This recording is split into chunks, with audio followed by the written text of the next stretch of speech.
Hello and namaskar, everybody. Today we are going to discuss on a controversial topic why God is male. So here is the analysis. Coming to the religious assumptions, according to Dennis Bridges, the Rational Bible Genesis, he writes in his book that in Christianity, mostly God is depicted as masculine, not as the mother in heaven, rather as the father in heaven.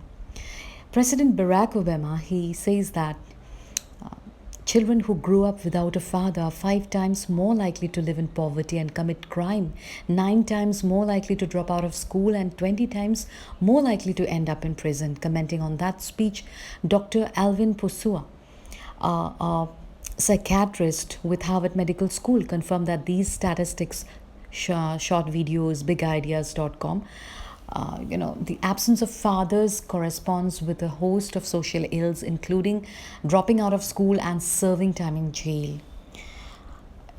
In Professor D.T. Williams, in a different article, he has written in his research that in God as Father, the maleness of God, that it is not a hangover from a patriarchal society, but it reflects some kind of fundamental maleness in God's dealing with man.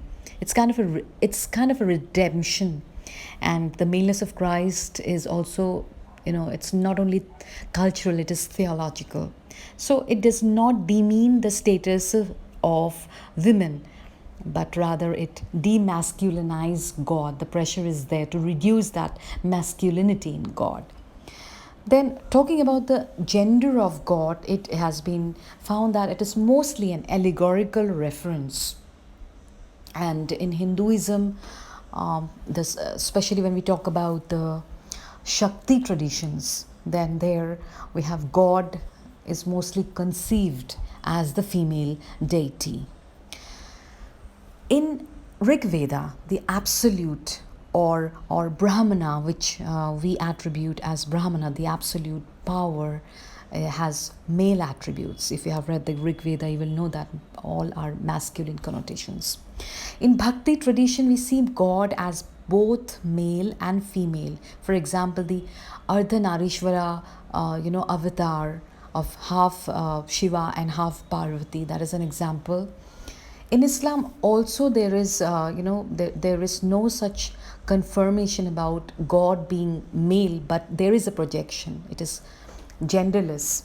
When we talk about God as in Islam, when we talk about God or Allah, we are actually talking about the genderless power, not someone with he or a him, but it has been projected that way. So it's a kind of a projection. Similarly, in Sikhism, in the Guru Granth Sahib, it's God is genderless, God is indescribable. So they don't attribute the masculinity in Sikhism. When you read the Guru Granth Sahib, you'll know that it is the masculinity. God doesn't have any gender, he's genderless. We cannot say it is a power, it is indescribable, inexplicable. In Judaism, God is not attributed to any sex nor gender, but it has masculine imageries in the Tanakh or the Hebrew Bible.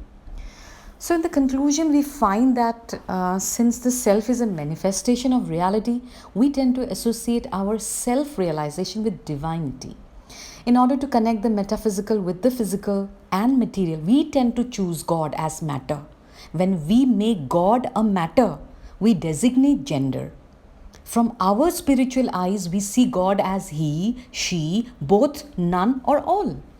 Therefore, this supreme source of energy called God has been materialized for humans' own beliefs, own perception. And that is why we see God as we want to see. That's all for today, and the message is, I want to say thank you to everybody who have watched this video. But keep this in mind that God does not have any gender. It is we humans, the entire human race, who designate gender, who designate sex to God. It's we, it's us. Thank you. Namaskar.